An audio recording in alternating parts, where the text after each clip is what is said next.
The other interesting feature is the corners of the alidade are just about exactly 90 feet on the corners. So you know, one day I was measuring something and I converted to feet for a talk, and I realized, geez, that's 90 feet. It's a baseball. Anyway, so that's the scale. Another good 50-meter scale is an Olympic swimming pool is 50 meters. So you can imagine that this is a pretty big thing. It's the size of my office building at UMass. And if you've ever swam the length of the 50-meter pool, which is one of the things I used to do a lot, that's a pretty long way across there. Okay, so how are we doing this? Maybe I need a little trim here on the on the picture. The telescope's being built as a collaboration between ourselves at the University of Massachusetts at Amherst and, well, in fact, it's with the entire country of Mexico. The LMT is the largest scientific project in the history of Mexico, and it's the biggest collaborative scientific project between Mexico and a U.S. partner. And in fact, it is, I think it's the biggest, if not, it's one of the biggest scientific collaborations between any Latin American country and anybody in the United States.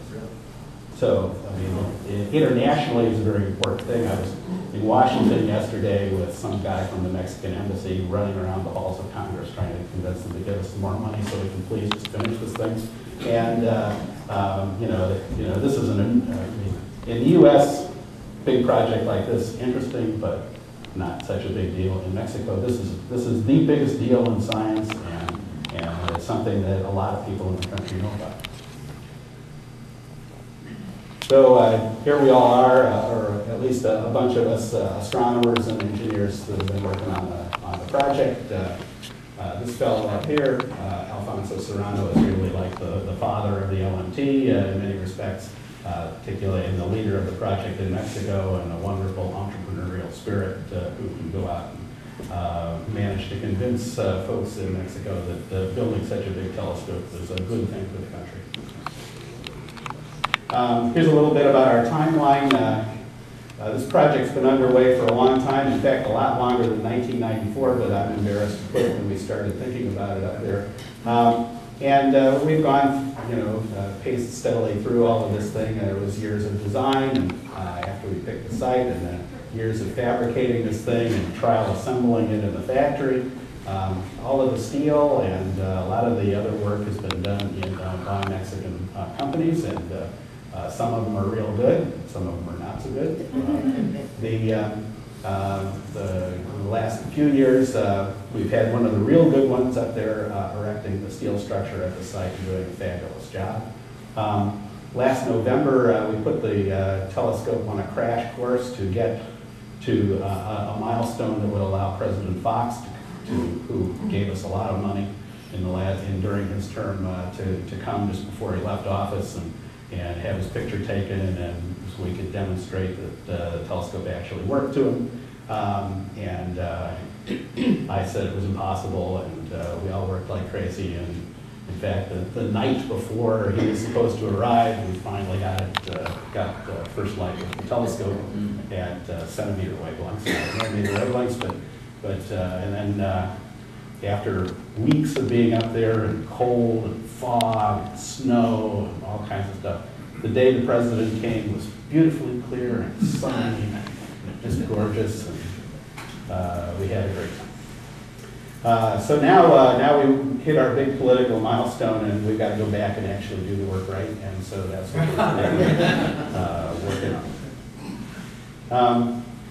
Here's where the telescope is. It's located right here. It's on the main road between Mexico City and the city of Veracruz. Our sister institute in LA is just outside the city of Puebla. You can get to the top of the telescope from our sister institute in 2 or 2.5 hours. It's something like my trip over from Amherst, so it's not so bad. The site is, because it's so high, it really has very good transmission properties. Here's the mountain. It's called Sierra Negra, and the telescope's up on top of it. And we're a few kilometers away from the highest mountain in Mexico, which is called Pico de Orizaba. Pico de Orizaba is a fabulous site. So the views from the top of this thing are fabulous. You can look in all directions, and on a clear day, like the day we had for the president, you look out and you see Popocatépetl, which is the big volcano outside of Mexico City, and all of these other wonderful things. So we're moving ahead there. Question? Yes.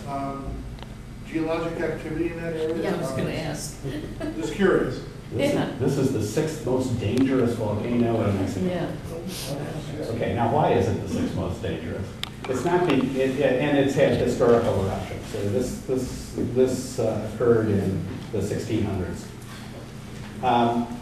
Why is it dangerous? It's dangerous because it's so high. It has a glacier on top. So if it warms up a little bit, the glacier melts and it buries the towns that are at the base. So that's why they keep close eye on it. But we brought in geological.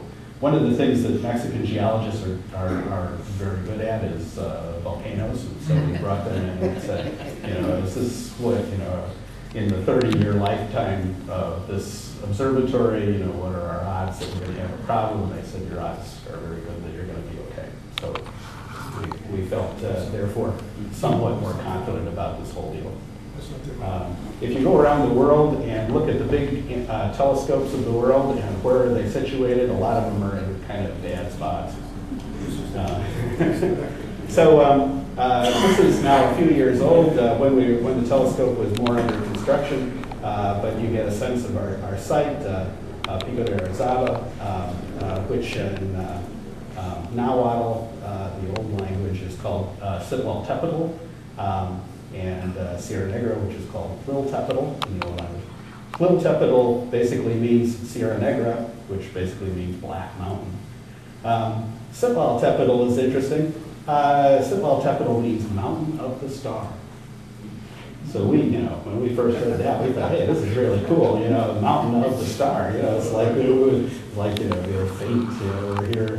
And then I started to read a little bit more about the history. The reason it's called Mountain of the Stars, this thing is an active volcano. And so people would look up there and see there was fire up at the top of it, and so that's how it got its name.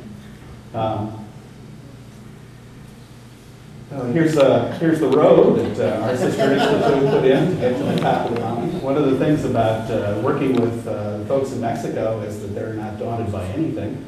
You bring German engineers who designed the telescope to the site, and they say, "Oh, well, you must impose the road." And